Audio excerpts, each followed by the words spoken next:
You're here to see two people and speak to them. We'll open the floor a little later, but I'd like to introduce you to the leader of our party, Senator for Queensland, Pauline Hanson.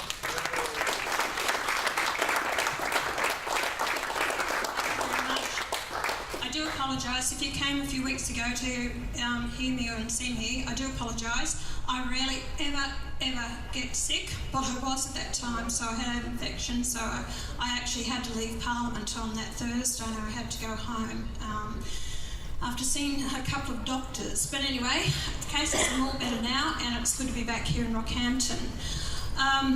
My visit here is to be here with my candidate, Wade Rothery, in this election. I think it's very important for all Queenslanders to understand what this election means to everyone throughout the country. Do we want to change a government, or do we want to stay with who we have at the moment? Or do we want to put people in who are prepared to speak up and have a voice, a different voice, and a voice of reasoning and common sense? And that's what it's all about.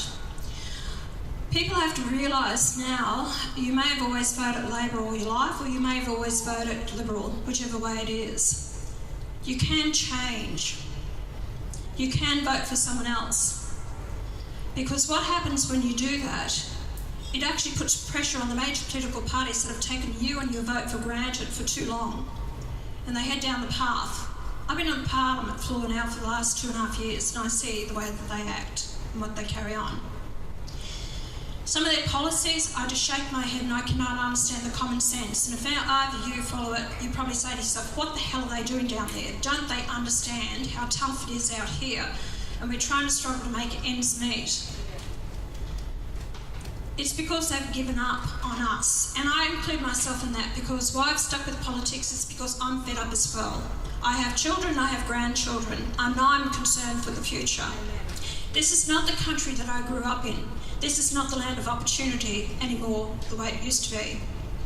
I see failing of our farmers, of our cities, of our towns, of our businesses. I see shops here in Rockhampton that are shut down or up for lease. I see businesses shutting because there is no future for them.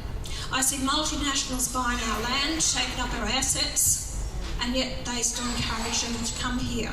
I see free trade agreements that are being signed by both political parties who agree with it and bringing in their workers from overseas. And that's what happened with the TPP-11, that's what happened with the China Free Trade Agreement. They're signing the Indonesian Free Trade Agreement on Monday, and under that agreement they're allowed to bring in 5,000 of their own workers into the country. And you reckon they're there for you? You know, the party that was for the workers, I've looked at the 457 visa holders that they've brought into the country under Labor, 130,000, under the Coalition, 90,000. If you followed my political career over the years, when I spoke out in 1996, what did I speak out against? Multiculturalism, immigration, equality for all Australians, against the Aboriginal industry, employment, the multinationals paying their fair share of tax. Everything that I basically have said in that maiden speech has actually happened over the years, if you have a good look at it. I was called a racist, and they made out that I didn't know what I was talking about. To hell I don't. Because it's common sense. I've been a person that's watched my parents work. I've watched my father work 106 hours a week for 25 years to provide for his family. I know the work ethic. I know what it's like to run a small business. I know what it's like to raise a family, 4 children, and mostly as a single parent since 1987. So I know the struggles of not having enough money to put food on your table. And I know the opportunities that this country had that has no more. And just about everyone that I speak to, especially around my age, my generation, your concern is for the future generations, especially grandchildren, where their country is headed. And you should be. A lot of things that I've learned over the years, I was very naive when I got into politics, have no doubt about it. But I knew, and talking to people over the counter of my fish and chip shop, that there were issues that were burning the hearts of many Australians. But no one was prepared to speak about it because political correctness was shutting us down. You weren't supposed to have an opinion. And every time when I raise something, and I challenge anyone to say anything that I have ever said that is racist, criticism is not racism. To point out issues that are wrong in this country is not racism. That's the only thing they had against me, because that was the way they shut me down, because I couldn't answer my questions truthfully and honestly to the people. So that's why it's so important to have that voice. And you'll see my signs around the place. You'll see my brochures. I've got the guts to say what you're thinking. Yes. And the other people that I endorse, as in Wade, and other people under the banner of One Nation, they're the people that I want beside me. I don't want yes people. I don't want people that are going to just put up their hand because I tell them to put up their hand. That's not what my party's about. It's about having people there with the guts to actually represent the electorate. And if they don't agree with me, then damn well tell me, but fight for your electorate first and foremost before party lines. But we are together as a team, because as a teamwork, that's the only way we will be able to counteract the major political parties who believe that no one is there to challenge them. As I've seen, am I concerned about Bill Shorten and the Lodge? Too right I am. You better believe it. Because I see a lot that's going to happen is socialism. That we are going to lose more of what we know Australia to be. To actually open up for big companies and multinationals to come here. They're not here to fight for us. None of them are. It's all about their deals that they've done. I've read this and I'm going to touch on it. Does anyone know about Agenda 21? 1, 2, that's it? 3? Agenda 21. It's a socialist agenda that was actually started many, many years ago, and the fellow that was going to do it was in 1961. It actually came about, and we signed up to it with about 176 other countries around the world in 1992, called the Earth Summit. It's about the United Nations controlling countries around the world to actually push their own socialist agenda. You will lose your democracy, the sovereignty, and they will actually tell you what to do. It's controlling the food that you eat, the rubbish that you actually put out. It's about sustainable development. It's about the education levels, everything. And they've slowly been implementing this through the councils that are paid to actually take up this agenda.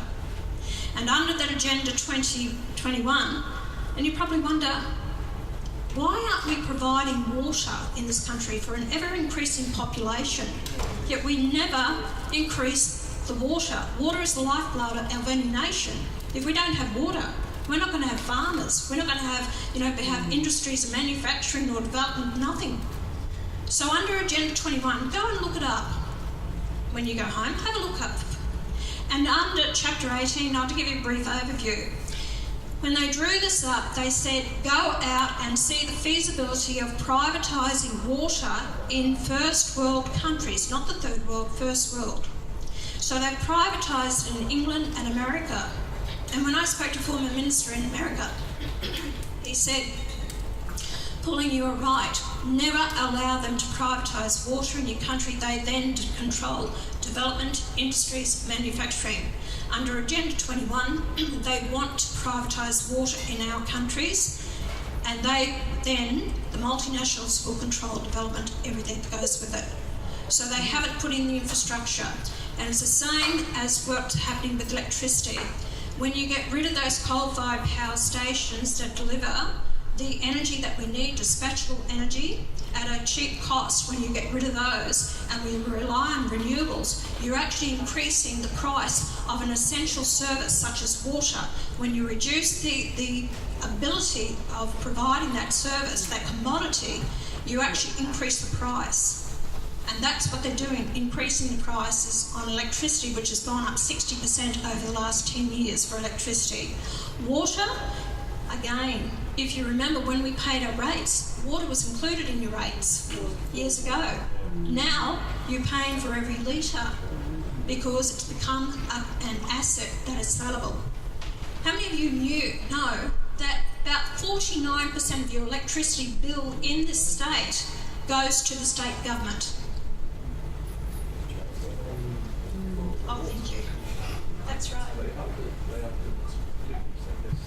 29%. It's about $2.2 billion a year.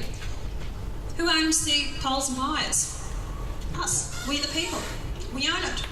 So they're charging you again for it. So they're building up an asset which eventually they'll want to sell. Like they've sold off all the assets that were profit making. 1996, when they wanted to sell off Telstra, I was about the only one in Parliament who opposed it. I said, you've got an asset that makes you $2.2 billion profit a year. You sell that, you're going to lose about 56,000 jobs. Guess what's happened?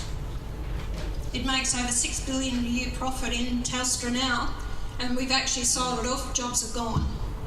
Commonwealth Bank, another one that's gone, $10 billion a year profit. Look at all your airport parking, a couple of billion a year in profits. Look at all your tollways, motorways. It's all privatisation. They are not interested in running this state or providing the essential services that we people should have at a cost price, not to make a profit out of it, not to sell it to multinationals who reckon it's competition. It's not competition. A company does not buy up an asset to be nice to us. They buy it to make profits for their shareholders, and we will have to pay for it. It's not about competition. And if you think this whole issue about climate change is all about they think the world's coming to an end, it's a load of bloody bunkum, and I'll tell you that straight.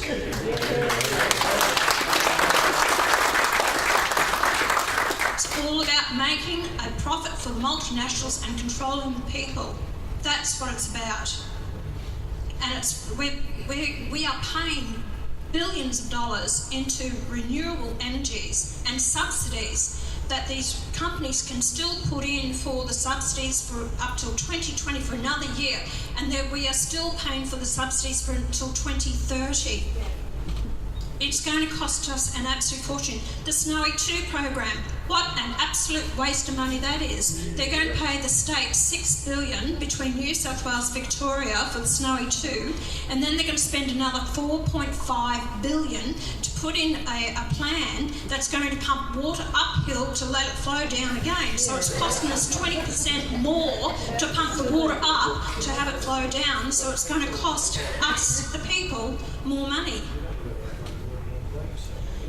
I have advocated for the hybrid Bradfield scheme from northern Queensland to go over the Darling Range to flow through and water inland Queensland, flow down to the Murray-Darling and through and water all New South Wales, down through Victoria, which will have the water. In the floods that we had up there, in this last season, just a few weeks ago, 1 week of water that actually flew out to the oceans could have actually provided the irrigators along the Murray-Darling for 1 year. That's how much water flowed out to the oceans. And yet we have seen the Murray-Darling Management Board grow from 10 people to over 300 people. It's become an industry. And yet they've sold off the water rights to people who don't have any interest in the land, but for what they can make out of ownership of the water. Howard did it in 2004. Do you know that Howard separated land from water? Did you know that? 2004, supported by the Labor Party. They actually, when you bought land, you owned the water on that land. Howard separated, so you can actually sell the rights to that water that's on that land. So it was separation of powers. Again, control of the water. And I'll go back to Agenda 21. It was about looking at the feasibility of privatisation of water. And then what they say is that any water, and this is why they control the size of your dams. Anyone on property? Anyone understand that you can't just put a dam on your property over a certain size? Because they pick it up under satellite surveillance. And then they come out and they actually will measure it. So under Agenda 21, if you capture water in your dam, you can only have 10%. The rest of it you must actually pay tax on. Yeah. Because the water must flow to the rivers and creeks. You can only capture 10%. And that's under Agenda 21. Is that legal now? They have picked it up in Victoria. There are some states you can't have a dam over a certain size, and it is picked up under satellite surveillance. And the fellow was actually taken to court over it. He was going to be fined $30,000. He appealed to the courts. He actually won his case, but that's all part of the agenda. It's control of water. Absolutely ridiculous. And that's because all these landholders have to actually pay to be able to capture that water. Then they have to pay to be able to pump that water to wherever they want it on the irrigators are going under because the cost of actually pumping that water, and some irrigators I know are paying $20,000 a quarter just to pump the water, let alone paying for the water itself. These are things that we've never had in this country before. There is an agenda in place for these things to happen, and be assured that both the major political parties, Liberal and Labor, are headed down the same path. And a lot of the politicians have no idea. They're all stupid as far as I'm concerned. They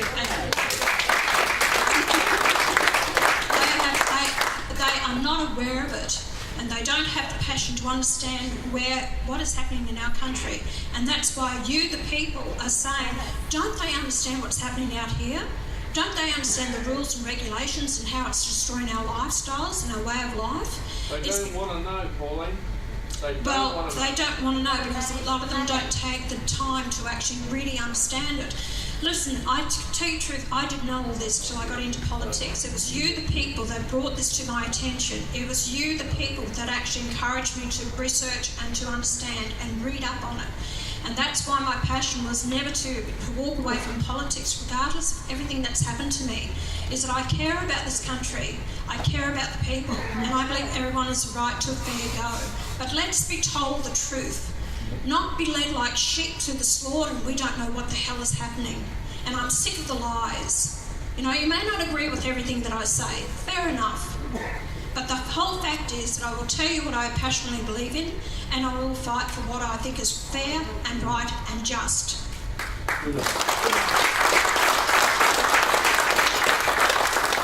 What's important today is that, like I said, an election that's very important, and Wade's actually stood for us before. Maybe Wade, you're going to talk to people.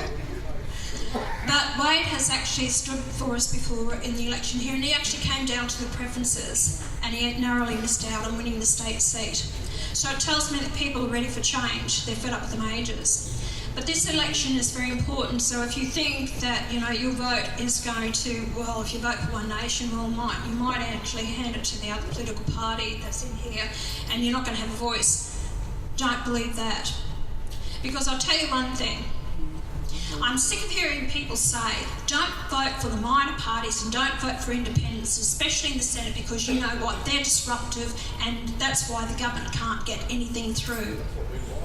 That's not the case. We are your best guarantee for good legislation for the people. Because if the government of the day, which is the coalition government at the moment, put up good legislation, we back it. If we think it's not right, we then make amendments or we sit down and talk to them. The same will happen if we have a Labor government. No one wants a government that has both control of both houses to push policies through that you don't have an opposition to actually question it. That's why the Senate is called the House of Review. And you'll only get good government if you have got good opposition. So whoever's on the opposite side, whether it's Liberal or Labor, they are not going to oppose good policy, because if they do, you know, if they keep opposing, that means that they will actually one day be government themselves. So if they support good policy, they'll never be government. So they have to oppose. The only thing that they both agree on is politicians' lurks and perks, terrorism, which they have to for public support, but basically not much else than that. So they oppose good policy. That's why with the crossbenchers, with the minor political parties, we are looking at all legislation. We pass it or we knock it back purely based on whether it's good for the country. I don't owe the Labor Party anything. I don't owe the Liberal Party or the Nationals nothing. I owe it to the people and I owe it to myself and my future generations. And I'm not going to look back on my time in Parliament and regret a damn thing that I did because I was scratching someone else's back. or they're doing mine. And I'm sick and tired of seeing corruption, and I'm sick and tired of hearing lies. I don't want to see it and hear it. And that's why I take a strong stance, even within my own party, that anyone who's not doing the job for the people, they don't get my support. Move aside and let someone else who was prepared to do the job. And that's why I tell people like Wade, and I have said, Wade, you know, don't think you're going to ride in my name on the floor of Parliament and sit back and do nothing for the people. I expect people to work hard for this, because this is an opportunity for One Nation to grow, and I'm building the strong foundations that we can actually grow as a party to represent the people. And I think with honesty and integrity, you know, it's up to you, the people, to decide that it's, you know, to give us a go. I know you've been staunch voters, either way, whether it's Liberal or Labor, but sometimes you've got to let go of the reins and give someone else a go. And if we're not performing, good, vote us out at the next election. Vote us out if you're not happy. But if you are happy, you've got an opportunity to make a hell of a difference. Look at your town. It hasn't grown to where you would have loved it to have grown.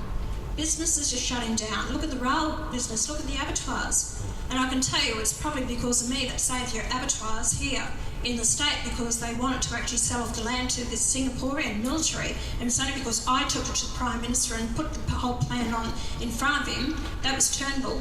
And I said, look at what you're doing. You're going to allow this land to be sold to the military, or taken over, not sold, taken over, compulsory acquisition. I said, you're going to take 100,000 head of cattle out of the market, destroy the abattoirs here, and what the impact it would have had. And he saw common sense the next day, made it non-compulsory buying up. So it's up to the farmers now if they want to sell. So anyway, that's enough from me. I'm quite happy to take questions. But I think it's about time that you heard from your candidate and what he has to say about the town of Rocky and what he wants to do for you. Can you see me in the back? Yep, thank you very much, Pauline. Obviously, Pauline's going to come back on very soon and answer questions.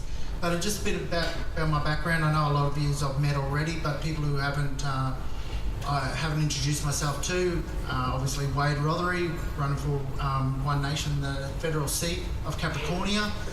Born and bred in Rockhampton. My whole family born and bred Rockhampton. We've got businesses around the city through buses. My brother owns a transport company. Obviously, in the newspaper the last couple of days, you've seen my other brother breeds birds for a living. I'm sorry, not for a living, but on his side. So getting into that about Adani, I don't know, anyone seen the article in the paper? Yep. So let me just go on with that a bit, because I've spoken to Adani a few times, and they do say, I asked them what the problem with this finch was, and they said it's endangered species. So I decided to do a bit of homework myself and found out, for one, they're not endangered, they're only vulnerable. So which means the area they used to be found in is not as large as what they are now, which is 120 years ago. And that's through a whole lot of things, fires, floods, can be whatever. But one thing I know about being in mining myself is that on a mine site, the main thing you see is birds, because there's no threat, no feral animals on a mine site, because they eradicate them, because they become a hindrance for machinery, for people, for food, and they eradicate the feral animals. So I did a bit more homework. I rang my brother, who I knew bred birds, and he said, well, I breed black finches myself, a black-throated finch myself. I'm like, do you? So I thought, all right, I'll go and have a look. And yeah, and he told me about these other breeders, and there's one guy at Parkhurst that breeds over 100 pairs of black-throated finch. So obviously I did an article up and I sent to the newspaper, which I'm grateful that they did share it to everyone. And from there, I've been getting more phone calls. And from that article, I found a bit more information, because then the Department of Environment said, well, the closest protected area is 100 kilometres from the mine site. It's like, well, hang on, so there's nothing protecting these birds where this mine is now. And they're like, it's like, so this mine is actually going to save the bird. But no one wants to talk about that. It's like, it's like the government's been caught out on a lie. or a theory. They thought, we'll put this in place because I guarantee you, Adani has jumped every hurdle put in front of them, environmentally, financially, and they're still trying to come up with something. But this time, they've come up with something that is fabricated. And I think we've found out over the last couple of days that I think in the paper today they said Adani's in talks with the Department of Environment again. So obviously they realise that this is backfired on them.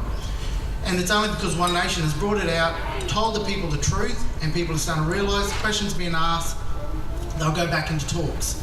And who knows what they're going to come up with next. You know, 2015 there was a snake and a skink, this year is a bird, so we'll see what the next one is. Yeah. But, pardon? The Yowie. The Yowie. So I'm pretty passionate about, you know, about this region, Capricornia in general, and what this mine can bring for jobs in the area. And it's not just mining jobs. And I speak to people as well about, to be a coal mine worker doesn't mean you're just a miner. It means you work on a coal mine site. So that's a cleaner, administration, truck driver, a miner, you know, all these, a chef.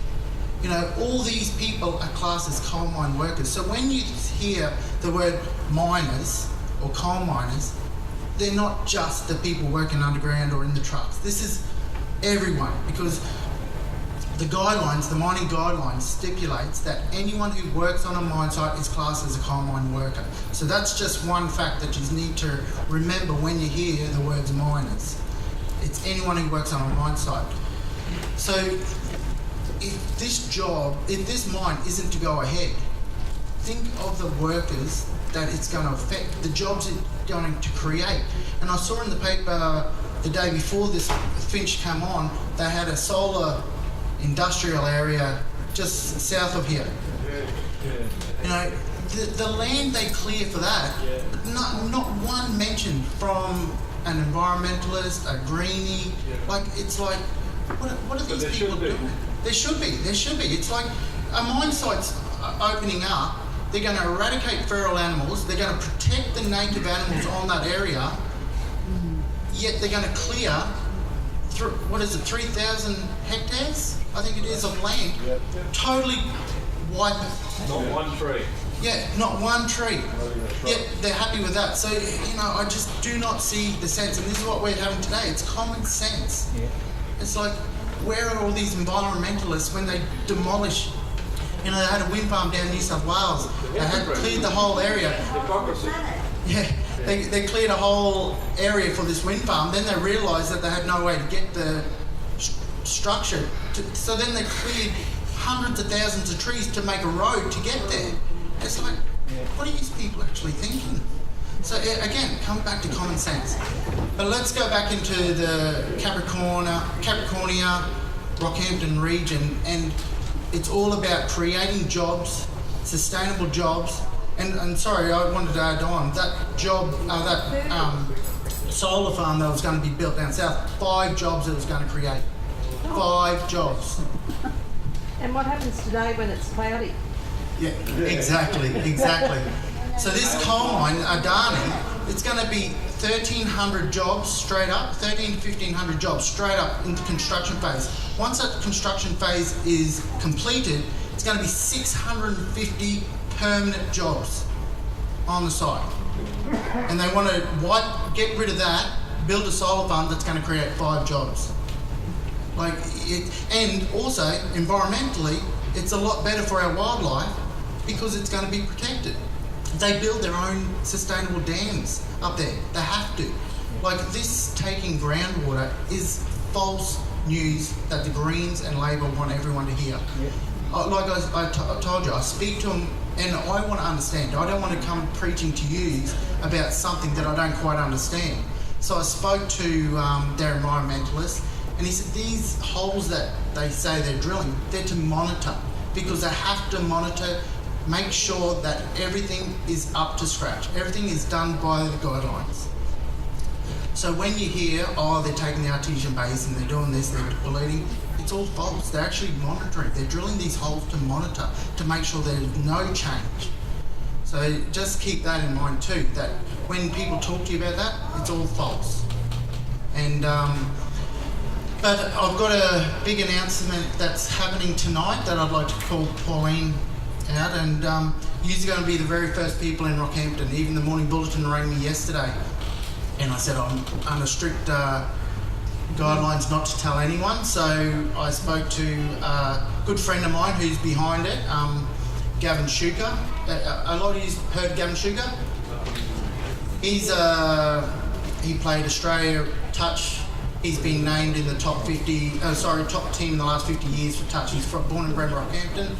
He's self-funded the old Brothers Leagues Club into the Rocky Sports Club.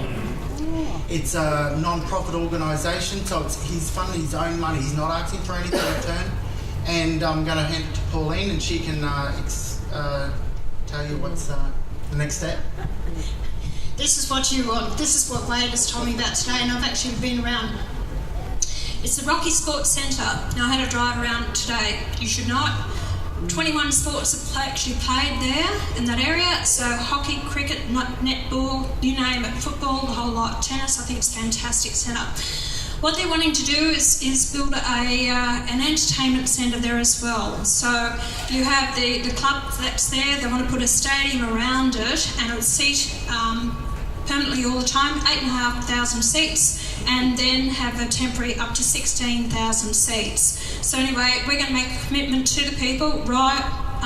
Wade is at this election to get $20 million towards the building of that centre, because I think Rockhampton needs it. You've lost people like Elton John coming here, other entertainers, plus also sporting activities coming to here because it's too small. Personally, I've had a look at Brown Park. I don't believe that's the place where it should go, and that's what the Labor Party are pushing for.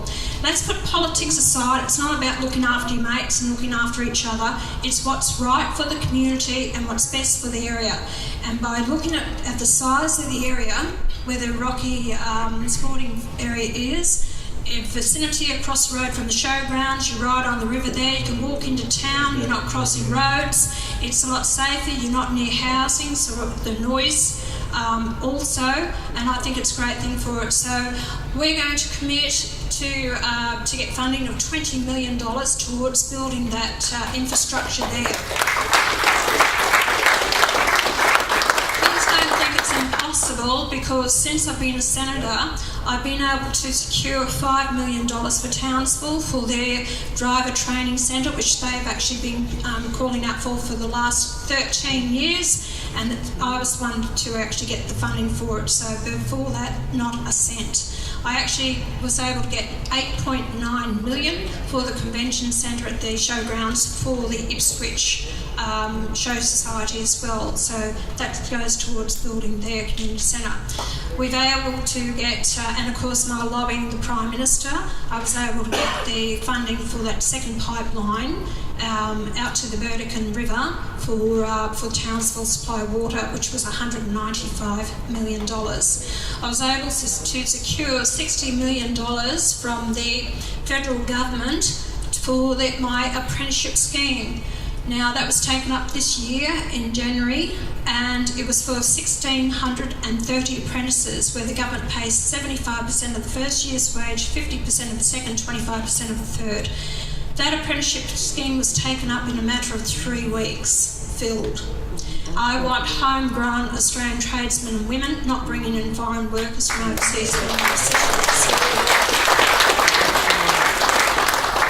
And I remember Doug Cameron standing on the floor of Parliament and abusing me for my stupid apprenticeship scheme, which is only going to cause the loss of lives. That was his words on the floor of Parliament. And here's Labor saying they want Australian workers. I don't think so. So anyway, that's something we need to push and get more apprenticeship schemes going, TAFE colleges opening up, not shutting down, and to get people, let's get back in our universities those degrees that you go to university for, not just to get arts degrees or look at the factors which university I went to.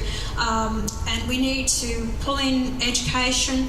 in Australia here, get back to decent curriculums in our schools, reading, writing, arithmetic. Our kids are going down in their levels at school, discipline in the classrooms. These are all things that we've been saying. I've been speaking to the Minister with regards to education about the levels of our teachers, how they are actually their educational levels, because I don't believe they're coming out of those universities trained enough to actually be teaching our kids. So there are so many issues that we are actually looking at. There's quite a lot of other things that we've been able to achieve in that period of time, and I'm pleased what we have been able to do in Australia since my time elected. What I'm going to do now is give you a chance. Let's open it up for questions, and whether it might be of Wade or of myself, I'm quite happy. This lady at the back. What about rehabilitation and detox for our teenagers? Rehabilitation and? Detox for our teenagers. Oh, I totally agree with it. You mean for drugs, for ice and everything like that? Yes. I've got 3 strikes and you're out. Okay, so if you actually end up in the hospital 3 times and on the drugs, and you're actually taking up a bed from someone who really needs it, you automatically must go into a rehab centre. You're actually going to be cleaned up before you're released. And we've got to take control of this. And I'd like to see more of an educational program in our schools. I'd like to see people who have actually been on drugs, who've got their act together, cleaned themselves up, and actually telling our kids, starting to take drugs at such an early age. Warn them. Sorry? We can't get a hospital bed to get them 3 times. I know. That is the problem. So people who actually are taking these drugs. Look, I went to Tamworth just a few weeks ago. And I walked the streets and I saw people having a fantastic time. They didn't have a pill testing centre.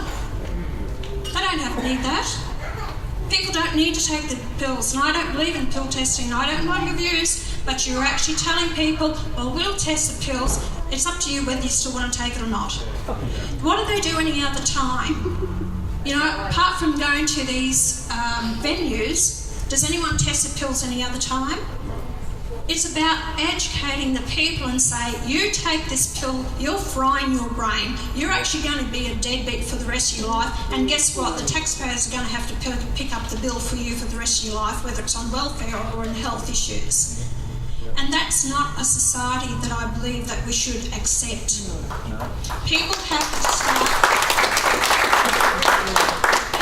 to start taking responsibility for their own actions, but it's all about an education. Teach our young kids from early age, be upfront. They're upfront about your sexual preferences in this, and you're educated about that in the education level. So transgender, all this LGBTIQ plus queer, I don't know, and that's what it is. But the whole fact is, let's be upfront. What about them growing food in the school curriculums? In the state school? Look, there's so many things that we need to get back to basics, and everyone wants their rights, but with rights comes responsibilities. Well, we've got to get rid of 18C. Sorry? We've got to get rid of 18C and all that crap that goes with it. QA. Suing people for saying things. Like Mark Latham gets it up all fine. Your freedom of speech, you're talking about Section 18? Yes. Yeah, all these bloody snowflakes out there come with just a bit of normal comment. We need to get rid of the whole organisation altogether. Get rid of the whole organisation. Policy. But they haven't, they're all frightened to actually do it. So that's Section 18, whether you feel harassed or, all the other things that go with it. I totally agree. Look, freedom of speech is very important to us in this country, but I don't believe in freedom of speech that it's going to cause riots or it's going to cause violence or people who actually going out advocating to harm other people. We don't need that. But you have a right to have an opinion without being shut down or held down. That's what's important about. Yes. Pauline, I'm a bit disappointed that there's not more people in this room today, being that you're a great politician and we a member of the government, and we need more people to support you. But I'd just like to talk about my family situation with the family law court. Yeah, so my family has been a victim of the family law courts for 5 years. Just I want everyone else to hear you. I moved here from the Vatican to get more time with my son, who was taken by his father. And so with the family law courts, they're all protected. The family report writers, solicitors fueling the arguments in family law court, and Judge Damac, who works from the courthouse here, who is a judge in Mackay and Brisbane, and also here. It's really sad. I see a lot on the TVs all the time of parents that commit suicide, kill their children, and the fight that my children and I have had, it is a very extraordinary battle. You've got to be a very strong person to get through that battle. I'm a full-time working mother, and I take care of my 3 children, and I do the best I can. And I can see through what I've experienced in family law court why people do what they do, because it's a system where you just there's lies, there's allegations. The allegations my children and I have had to fight. There's no proof, but you have to spend thousands of dollars to see legal, like psychologists and stuff, to fight these false allegations. And yeah, thank you. Family law was brought to my attention in 1996 when I first went into Parliament. It was one of the biggest issues that I've come across any member of Parliament's desk. But they are reluctant to do anything about it. Since my return to Parliament, this time the first day after I was elected, I spoke to the Prime Minister then, Turnbull, with regards to, it was my apprenticeship scheme. I spoke to him about family law, which is another thing, and I've been on about that since that day. And honestly, I'm not patting myself on the back, I've been the only member of Parliament that has been, right, since that period of time. I'm very passionate about this, because I've been through a divorce myself, and not to the extent of that. I was fortunate that I didn't have to go through that. But there's also the fact is that I've watched 2 of my sons go through it, and one as recently as last year, the end of last year. Don't tell me about cost, and don't tell me about the solicitors. And I'm furious about it, and I know what I'm talking about when it comes to this, but also talking to other people. It's estimated 3 men suicide a day over family law, and 1 woman is murdered a week. Let alone knowing what children lose their lives or used as pawns in this play. I've been told it's about an estimated $42 to $50 billion industry for lawyers. And since that period of time, when George Brandis was the Attorney General, I spoke to him about it. The Prime Minister at the time said to me, "Oh, that's a big issue." George Brandis, actually, I harped to him about it. I finally got the Chief Justice of the Family Law Court from Diana Bryant to Parliament. I had a meeting with her. I had the CEO of the Registrar Office, that she was there also. I had another meeting with a judge. I had a solicitor there, and I had people from Brandis' office as well. From then, Christian Porter has taken on as Attorney General. He's actually been following this up. We've had a hearing on it which took us around Australia at the end of last year, when Parliament finished last year, which I was on the panel for that, as we travelled around every state. What he wants to do is actually get rid of the family law court, the top tier. You have the Federal Circuit Court and you have the Family Law Court, and he wants to get rid of the Family Law Court. And he wants to merge it into the Federal Circuit Court. I don't believe that's a good idea, because family law court judges have such a knowledge and education on family law which they only deal with, and it goes into children that are taken overseas, whereas your Federal Circuit Court judges don't have the knowledge or experience, and they're dealing with immigration matters and they're dealing with civil matters, but they're not purely dealing with family law court matters. The reasons, and I'll tell you why they want to get rid of the Federal Law Court and merge it to the Federal Circuit Court, is that when judges are appointed to it, you cannot sack them until they're 70 years of age. Under our constitution, judges are employed till 70 years of age. The judges then retire on 60% of their wage for the rest of their life. So that's the problem, is that they don't want to, whereas now the Federal Circuit Courts, judges retire on 15%. So it's about the cost to the taxpayer of employing the of the family law court judges. But the family law court judges as well, is there was one that only worked 9 days for the year. So they take this long leave, so you have a backlog of all these cases. So it's a big problem in the whole system. What I want to do is, and I've been calling, I've spoke to the Prime Minister in the last year, I want a royal commission in the family law.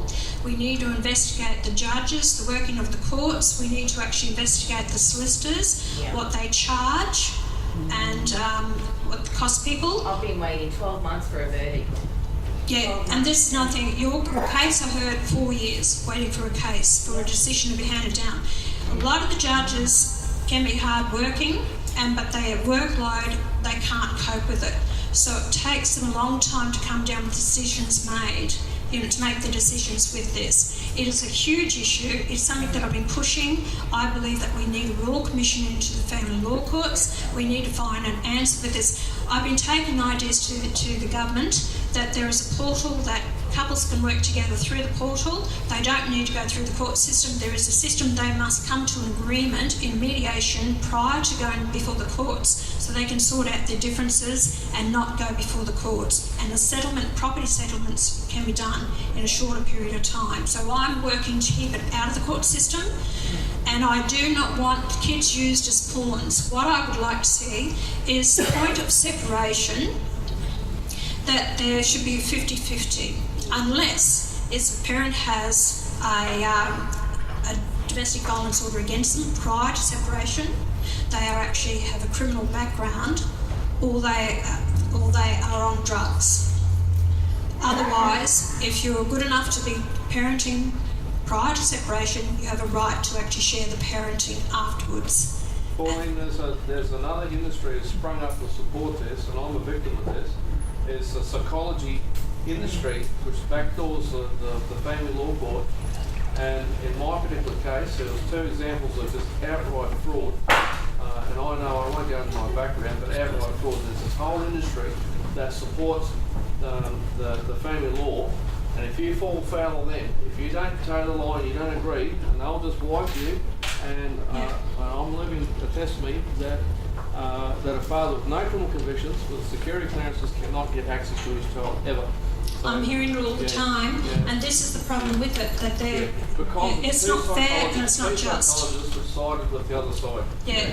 I'm fully aware of that. That's why it needs full investigation into it, and people have a right to have their say. Not just the lawyers. You have to go right through all these sort of friends and friends of friends, these psychologists, and wheedle them in it too. They all know each other. Total separation. Yeah. Fully aware of it. I've never seen such. Glenn, you wanted to ask a question up there? Yes, briefly on this issue of family law. Back in the early 70s, 72, I took my 2 children, which were babies, out of the country secretly, and I brought them up in another country. That's how bad it was then. We didn't have any rights then as men, and I'm not basing women's rights. If that's where they should be, that's where the children should be. However, I'm just saying what I did way back because of the way the family law was then. Right? And it didn't matter whether it was the mother or the father. That's the way it operated then. It was unfair then, and I think we've got the same amount of justification we do now. But what I would like to do, Pauline, is correct you on something you've said. I don't know how often you are corrected, but we don't have. I'm quite happy to be called up if I'm wrong. We don't have a coalition and a Labor Party. We have a coalition and a Union Green. So I would like you to take that.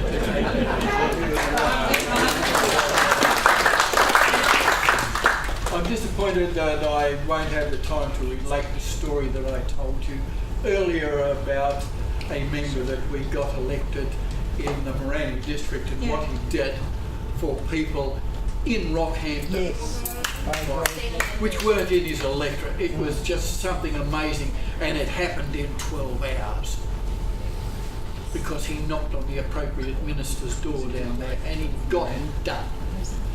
Now, But that's our job. That's what we're supposed to do. and No job to my office see, too. and I see the same sort of person in Wade, because I went through his standing last year, the same as I went through for Stephen. Okay.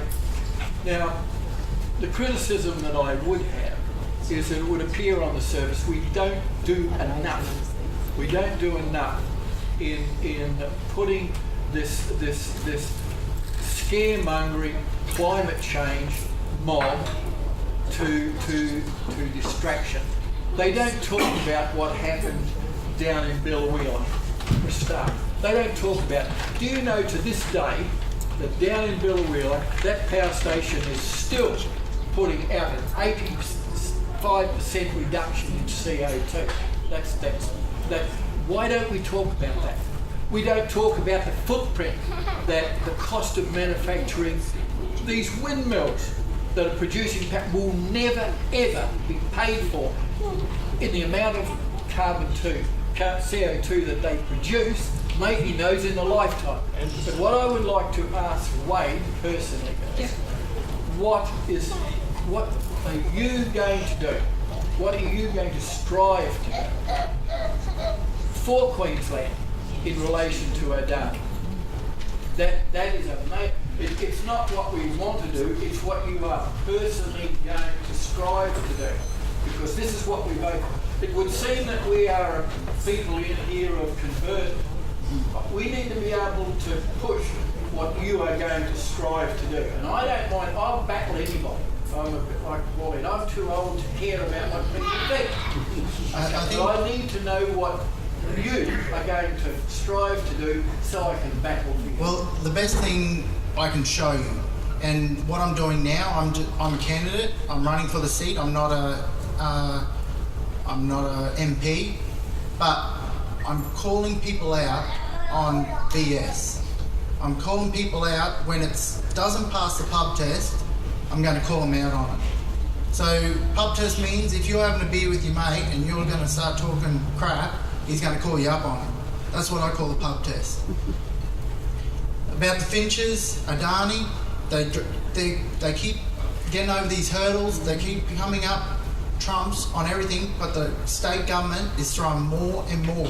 Now they're coming into areas that they don't even know about these finches, and now there's two types of black-throated finch that they didn't even know. How can it be endangered?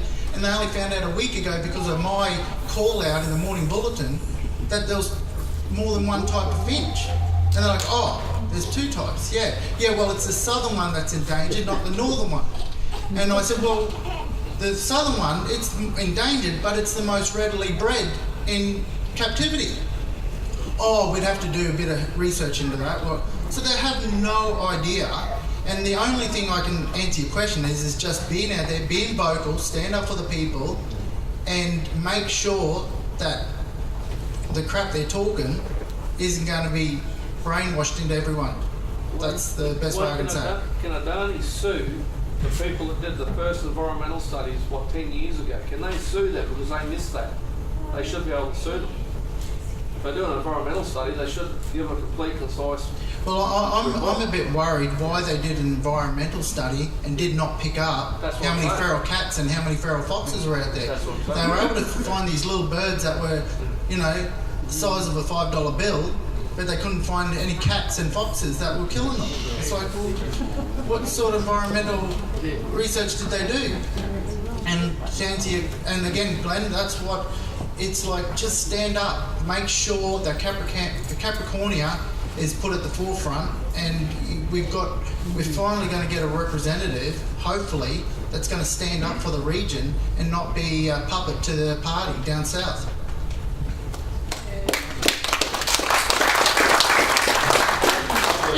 Yes. Vegetation management.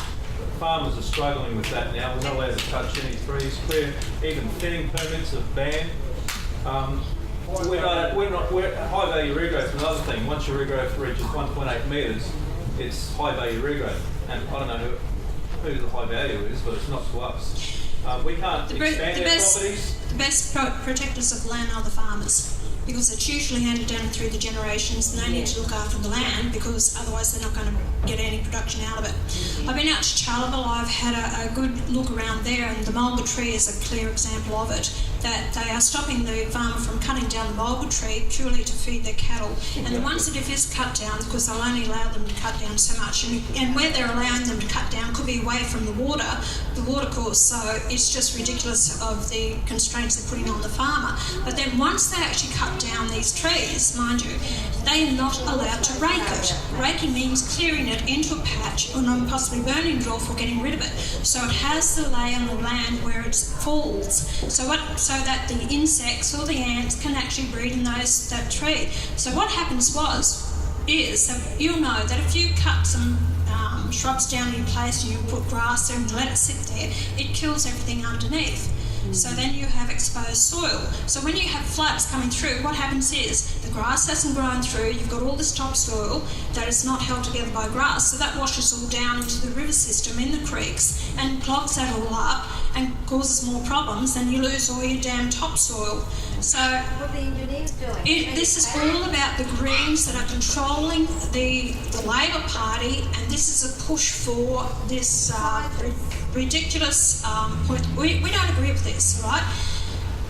I believe in looking after the environment by all means, but it does not mean shutting down our farming as we have done.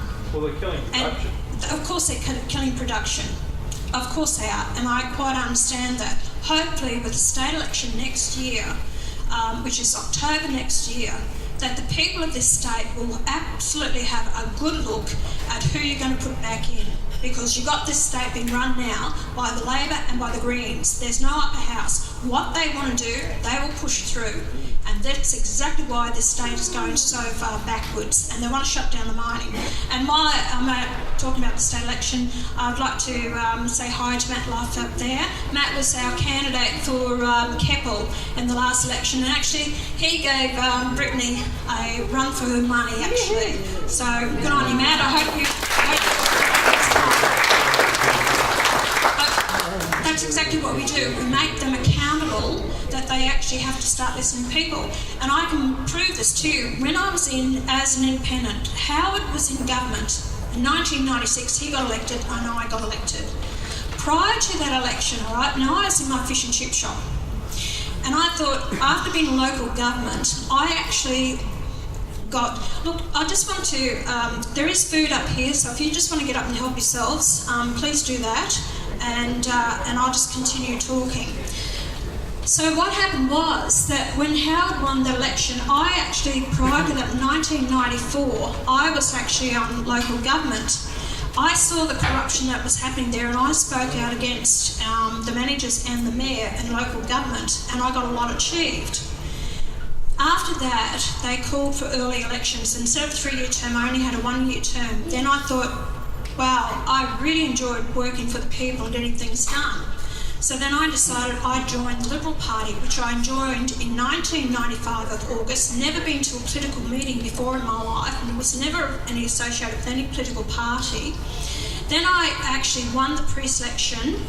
I was then endorsed by the November, and because I dared stand up and question and ask for equality for all Australians, regardless of race, colour, creed, I was then declared a racist and thrown out of the party 16 days before the election. Howard was terrified because I was standing in the seat of Oxley, which withheld the overthrow of Whitlam in 1975. It was the only seat in Queensland that was not thrown out, and it was held by Bill Hayden for 27 years. That Howard thought, she can go, I'm not going to allow this woman to risk my election.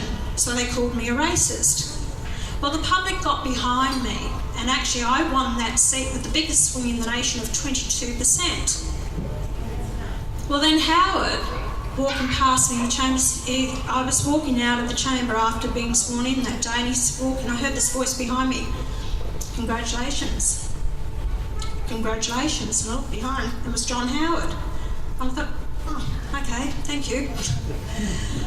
The fact was that Howard, and I'd been a thorn in his side, he didn't need my vote. I was an independent. He had the numbers. But what I raised around that time was that the public support for me grew. And when we had the 1998 elections, we won 11 seats in Queensland. That then, because a few months later we were having the federal election. So Howard then knew the support that we were gaining. And Howard had to pick up our policies. Howard was a very smart politician. He didn't ridicule me. He actually suffered me, but he actually had to win back the voters. And then Howard then picked up, you remember the Tampa? You remember that offshore processing? It was my policy. I actually went public with that on SBS television with New Zealand, lined up with New Zealand, and a few of us were on it. And I went on Alan Jones on the Friday, and I went on Howard Sattler on the following Monday, and Howard came out with it as a policy on the following Friday. Temporary protection visas, my policy. Deportation of criminals after 12 months, if they've got a 12-month or more jail term, my policy. So a lot of things, even to this day, that we are actually, they're picking up a lot of our policies. The dairy farmers, where I'm saying it should be at farm gate price, and going back to that, the Labor Party now jumped on with the same policy. Yet on the floor of Parliament, in my notice of motion, they all voted against it, apart from the Greens who supported me on that. The Bradfield scheme that I've advocated and I told you about, which would actually include the Fitzroy Gap Dam in that, which we need to build the dam here to secure water from Rockhampton. Only 4 members on the floor of Parliament voted for that only 2 weeks ago. The Labor, the Greens, Independents and the National Party and the Libs voted against it. Now Barnaby Joyce has come out saying he supports the Bradfield scheme, yet his party voted against it. So a lot of things I'm putting forward on the floor of Parliament, they're voting against it just purely because they can't stand One Nation. They don't want to see the support of One Nation, but they're picking up the policies of One Nation. So this is what I'm talking about. It's okay to whinge about issues and complain, but you've got to have answers. That's what I do. And I get those ideas and answers by listening to you people. I listen to the farmers. I understand about the water issues because I travel the state. You didn't just see me now because an election's happening. You know I've been around this area. You know I've been right across the state. I'm around across the country. I'm not one of these politicians that hides in my office or at home and I don't do anything. And that's how important it is to me to be a member of Parliament. I'm not here and I don't take you for granted and I don't take my job for granted. I'm very honoured to hold the position that I do. Very honoured. But it's a responsible position. And I'll just tell you this little thing. The arrogance of some of the people down there. My staffer, she's a very intelligent, highly with degrees in environmental and worked for the taxation office for 20 years. Very well researched. I have got fantastic staff. Anyway, she came to Parliament House, she worked for me. She doesn't need to work. Anyway, she came work in there. And she actually was going to be going up the stairs. She saw Senator Sarah Hanson Young come in. She said, "Oh, step to one side." She said, "After, yeah, I can hear the smirks about Sarah Hanson Young." And she said, "After you, Senator." And she stood back and let her go up the stairs first. And she turned and Sarah Hanson Young said to her, "So you should, I'm a senator." That, you have no idea, the arrogance of some of these people. It makes me sick to my stomach.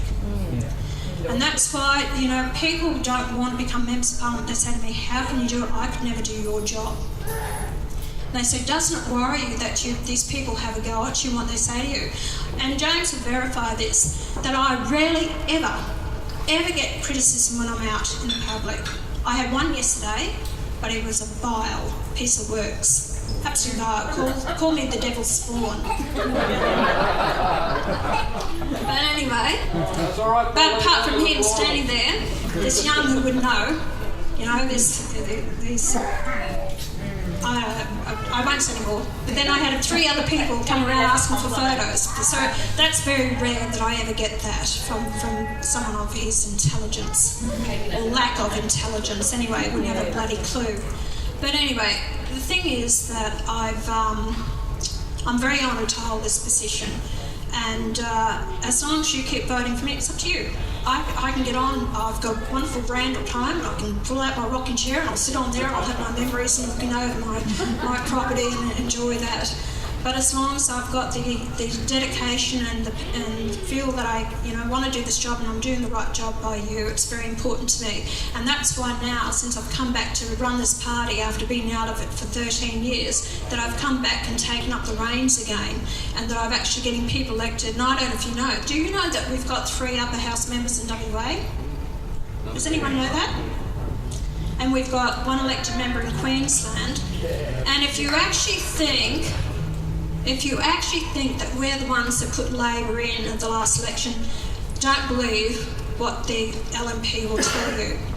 We actually, in 12 seats, the LNP preference Labor ahead of us, which stopped us from winning those seats because Tim Nicholls said we would rather be in opposition. Tim Nicholls, the leader of the Liberal LNP, in the last election said we would rather be in opposition than to be in government in a coalition government with One Nation. And 2 of the seats that we did not stand candidates in, they lost it by themselves, not due to One Nation. So this is the sheer arrogance that you're putting up from these people.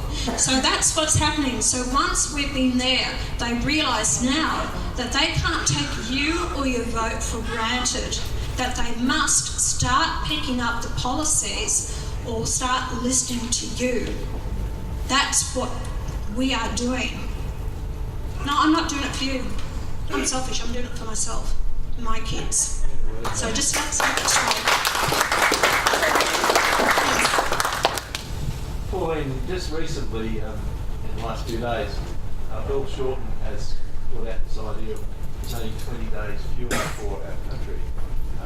He's talking about creating lots of reserves. I actually agree with that. So do I.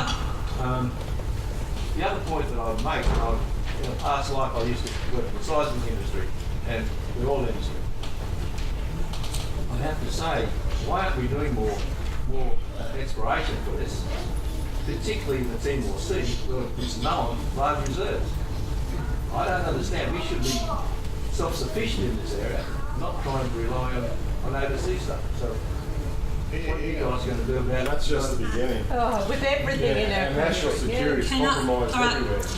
Bill Shorten's been going on about starting now, coming into election, about the 20-day reserve. That's been around for a long time. They've done absolutely nothing about it. And either has the Liberal Party. Under international law, we're supposed to have 90 days reserve. And we haven't even seen to that. We should be doing that. We should not. We've got about 3 refineries still going in Australia. We don't have the reserves here that we need.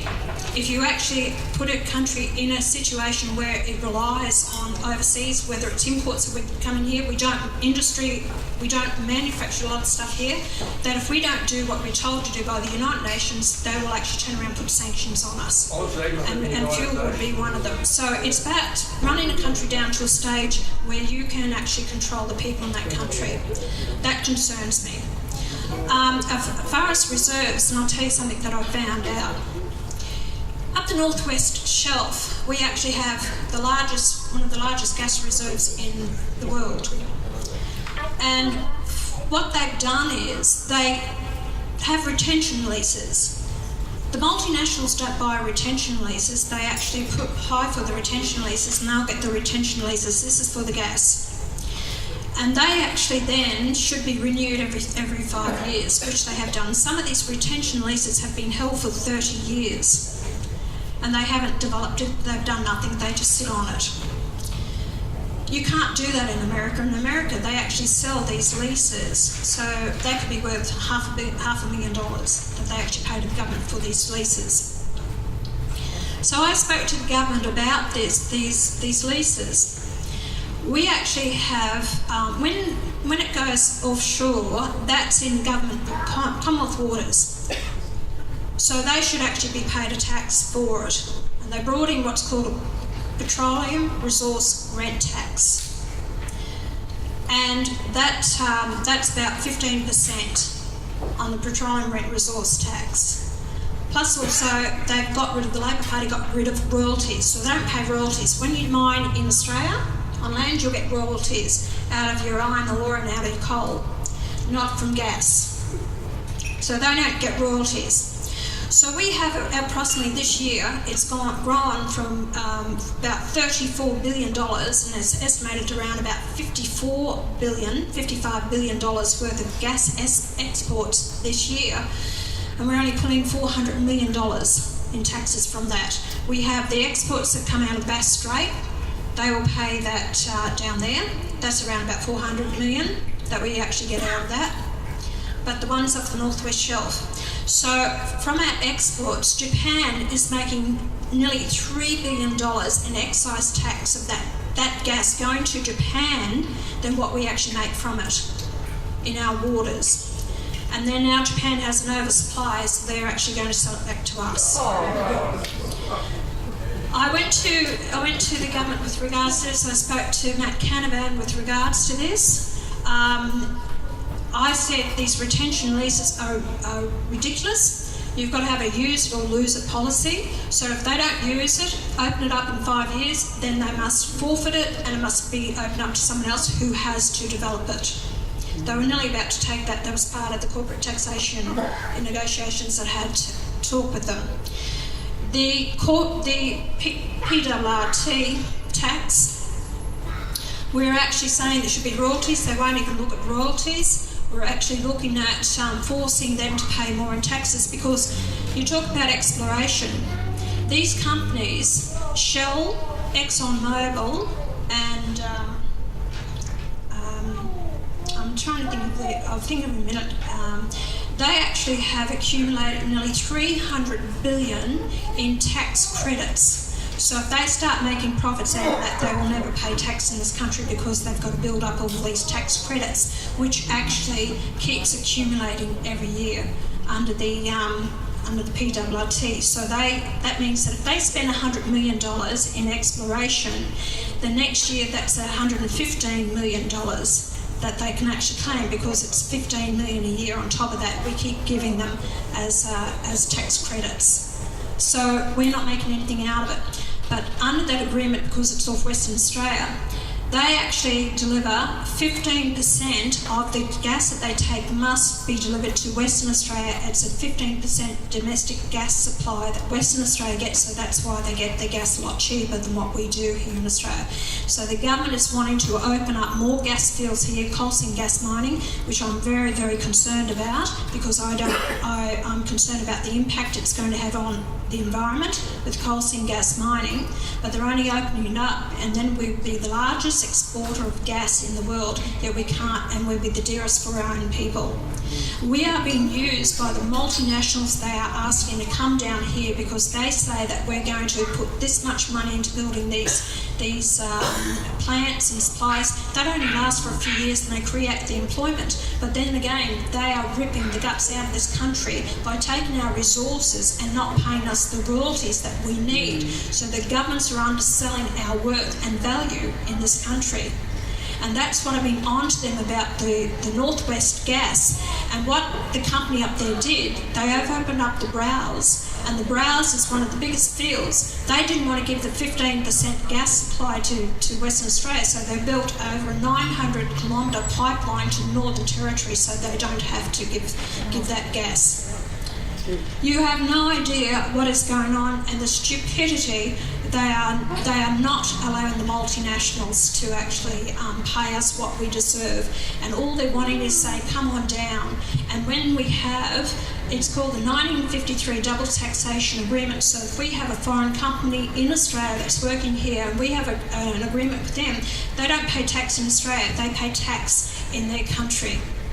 The same as the Australian company, if it's overseas, it doesn't pay tax there, it pays tax back here in this country, profits. So we are going so far backwards and they're asking these multinationals to come down. That's why I've been calling for multinationals to pay their fair share of tax. We've got over 700 multinational companies in Australia that don't pay their taxes here.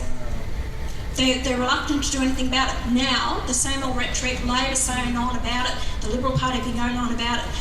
They're only doing it because of One Nation. It's been something that I've been on and spoken on the floor of Parliament many times about it. So I'm actually forcing them to answer the people. It's making people aware of what's going. It is your voice that then carries through, and they know that they can't keep you in the dark and treat you like mushrooms. Well, these are the questions that we need to ask all these sanctimonious Liberals and Labor. You have to ask both. They are both responsible for it, have no doubt about it. Selling our country out. So the farming sector, when you have one of the biggest dairy farms in Tasmania of 18,000 acres and about 19,000 head of cattle, are actually shipping 2 plane loads of milk over to China twice a week, 2 plane loads of milk over there, and in China they're paying $9 a litre for that milk. The dairying industry, you think Woolies is doing a great thing by charging now $1.20 or extra 10 cents a litre. It shouldn't be up to Woolies to do it, because that's actually going to impact on the Australian-owned milk here, who's paying the right price to the farmers. The fact is, it should be paid from the processors at the farm gate. That farmer gives, put a set price on his milk, and then you pay to the farm gate, and that gets passed down the line. That's the way it should be done. Not up to Woolies or Coles or anyone else. That needs to be done. And if we don't protect the farmers, we had over 1,500 farmers in Queensland, now we're down to 385. We used to produce, over 12 billion litres of milk, now we're down to 9 billion litres of milk a year. We've reduced the number of farmers that we have in this country, and if we keep going the way that we're going, we won't be producing milk here. They intend to bring it from New Zealand. That's where we will be getting our milk from. They don't want primary production in this country, boy. They do not want primary production in this country. They want it gone. It's been dairy farmers since 1996, the pork producers that they actually forced out, and that's something that I fought at that time. You've had the orange growers as well, that's another one they forced out. The sugarcane growers, and I'll tell you this one, the National Party did bugger all for them, absolutely nothing. For a year and a half, they were begging them for a code of conduct for the cane growers against Walmart, the foreign-owned company Singaporeans. They finally came to me. They were ridiculed by the by the National Party. Why the hell are you going to her? They said, we've worked for a year and a half. And Barnaby Joyce was the Deputy Prime Minister, plus also the Agricultural Minister, couldn't get them a code of conduct. So I said, right, it was getting down to the last few weeks. I was in a meeting with them. I first saw them in December of 2017, I think it was. 16, and so anyway, then I had another meeting with them. It was going down to the wire, and then at a meeting I got up and said, excuse me for a minute, and I got the Prime Minister, Malcolm Turnbull, on the line, and I said, have you got a minute? I said, I'm here with the cane growers, and I said, you know about it? And he said, yes, I know a bit about it. I said, good. I went up to him and I handed the phone over and I said, you want to take this call?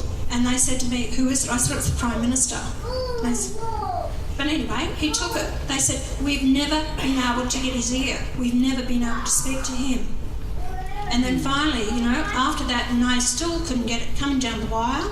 And then I said, right, on Sunday, I am going to abstain from voting on the floor of Parliament all legislation until we get this code of conduct. I had Matisse call me in my office at 7:30 the next morning, Monday morning. And then by 12:30, 1 o'clock, I had the code of conduct for them because I kept my word. I abstained from voting on all issues, and I had that code of conduct, and everyone believed it was for 2 years. They started negotiating again over the code of conduct, right? So they're saying we're going to push it, try and get a 10-year on it. It was my office that actually found out there's no sunset clause on it. It was only a review. I had to inform David Littleproud that it's not shutting down by this month, or by April, the 10th was. That's only the review. It's actually still in place, no sunset clause on it. He said, why didn't I know about this? Why didn't my staff tell you? And I said, David, talk to my advisor. We've had it clarified by the Parliament itself that this is the fact. And I said, David, you speak to my staff personally. Don't get that idiot of a lawyer that you've got working for you. Don't waste my staff's time. You speak to them personally. And he did. So he found out the truth and we were right. They're panicking that they had to get this through. So there are things that we've been able to achieve, and it's all about knowing what you're doing and taking an interest, research, having good staff, which I'm so fortunate to have, fantastic staff that are loyal to me. So anyway, this is, we'll start winding this up soon. Yeah, sorry. Yes, Pauline, you talked about bureaucracy providing information to the minister and the David Littleproud.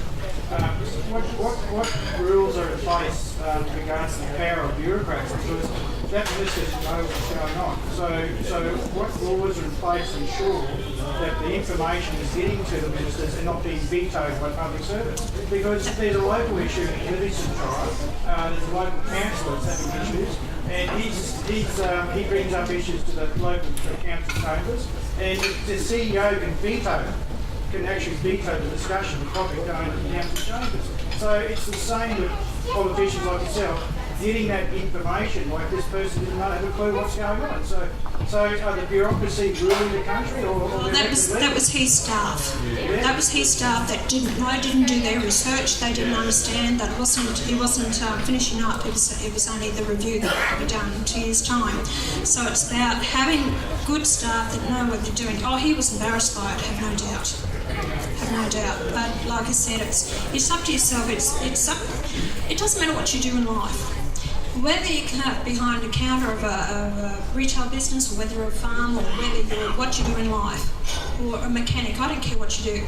It's how much pride you take in your work and what time you take in doing that job. Whatever it is in life. That's why some people can make or break, and that's why I always hold staff in high esteem, because your staff can make or break you. So if you've got good people around you, you look after your staff, they will look after you.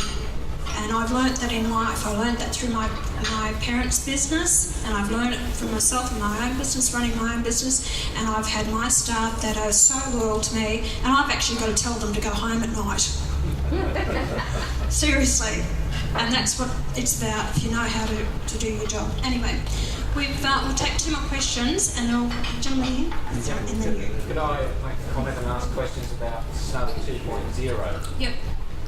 I think it's a load of BS from an engineering point of view, that we have 154 parliamentarians, none of whom know anything about electricity and engineering, making a decision on a $10 billion project. And they're just going, oh, we're going to start this, and no debate in Parliament, no independent inquiry by economists and engineers who know what they're talking about.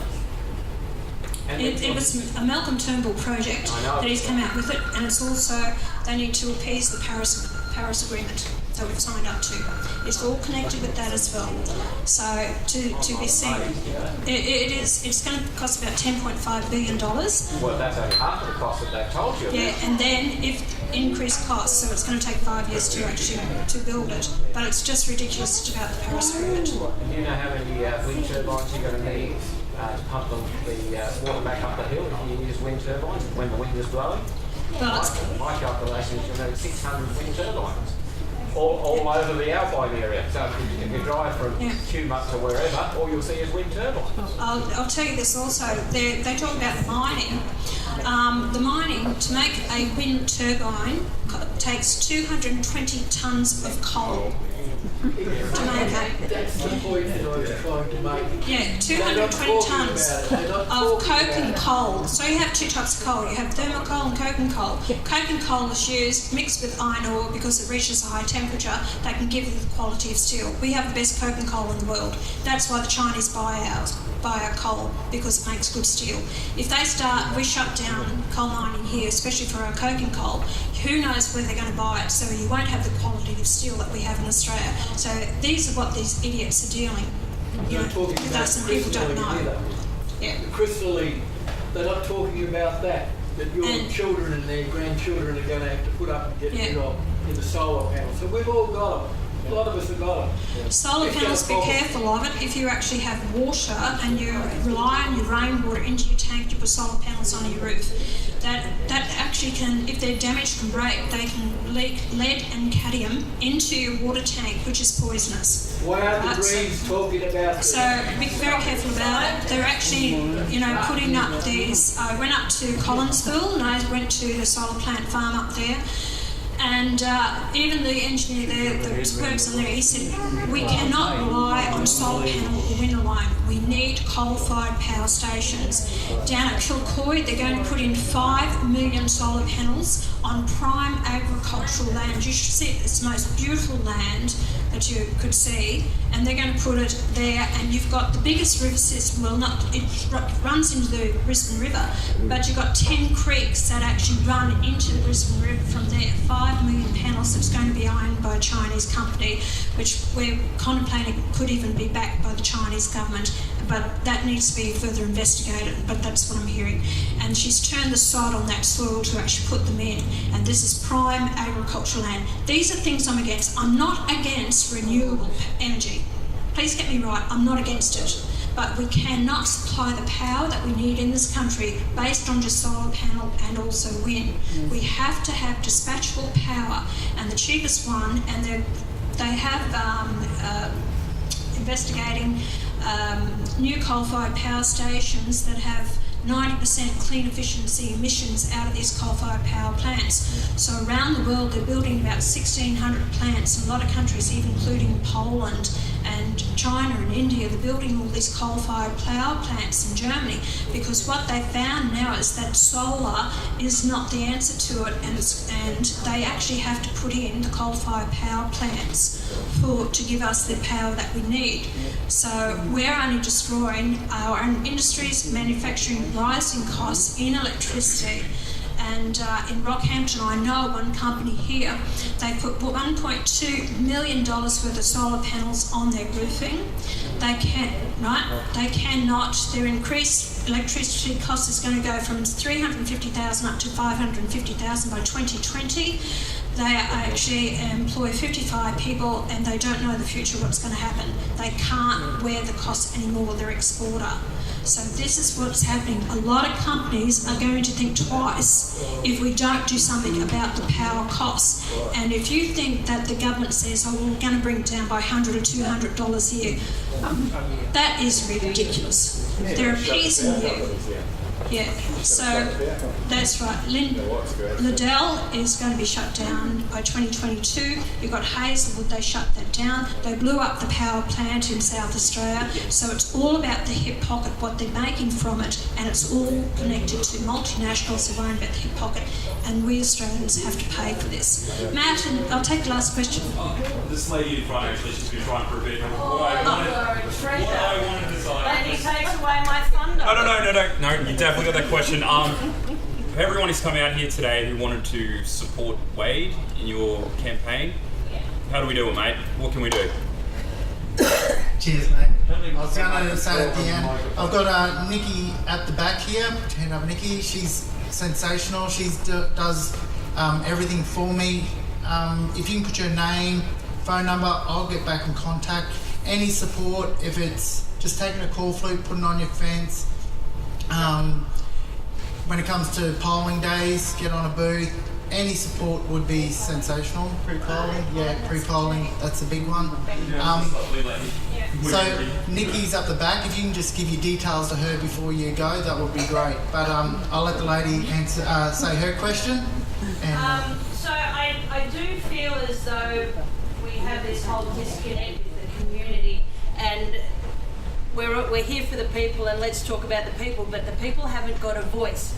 Moving with the times, I'm wondering at what point are we going to be able to have an online vote about the big ticket items and have a voice about immigration, have a voice about Manus Island, have a voice about same-sex marriage, blah, blah, blah, instead of having all this money spent and the media telling us what they want us to know. I think we're all educated enough to find some documents, find information, and have a voice online. I've got a voting number. I'm a person. Let me have a vote about these issues, and then the Parliament can go and sit down and, okay, well, 63%, 22%, blah, blah, blah, blah. At what point is the Constitution still there for the people and not just what the other hidden agendas are?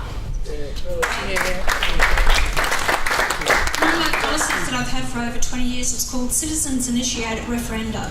So what it means is if the public actually get a petition together, it's presented to the Parliament, and it's based on a percentage and the area. So a percentage in the state or in the country. So if that petition is then put together, it's put before the Parliament. The Parliament must enact that under that petition, or it goes to a referendum at the next election for the people to vote on. So it's given. But the thing, and that's nice to have that in place. But who here is going to start a petition? I think online voting, moving with the times. I'm not going to go out and stand out in front of Woolworths and go, "Can you sign this, please?" and look like a dick. Online voting can be corrupted as well, because we know that you get people on. Yeah, you get people online. Look. And I get that, but I think that there's more sensible people in the community than the idiots that just go, "I'll give you $50 if you vote for A."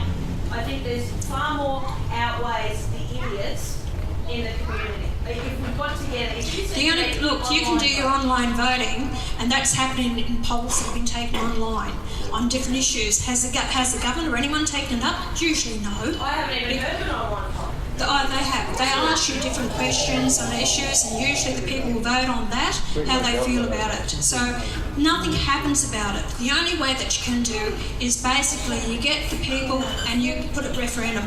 I actually passed that I wanted to referendum on immigration at the next election. I believe that these things should be in place so that the people, important issues like this, that people should be voting on it and having their say. They shut down debate on immigration because they don't want you to have a say. They bring in the high numbers in this country to prop up their economy. That's what it's all about. I don't know if you realise this. We've got about 10 million homes in Australia. 400,000 is foreign owned. 1 in 20 houses in Australia is foreign owned. So that actually drives up the prices of houses of Australians to own those own houses because they want the foreign ownership in Australia because it brings money in from overseas, it props up the economy, and it's just tougher for Australians to own their own homes.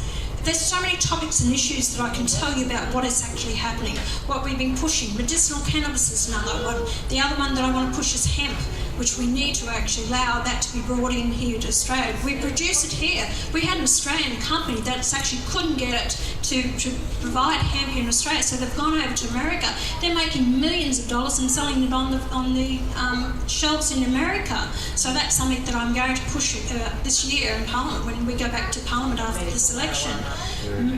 Medical marijuana, that's another thing that we've actually pushed. That is now under production in Australia. So that is actually because we push for that. Had many discussions. So I'm trying to listen to the Australian people raising these issues that it was shut down, it was not talked about, and to give people a voice. Halal certification, another thing.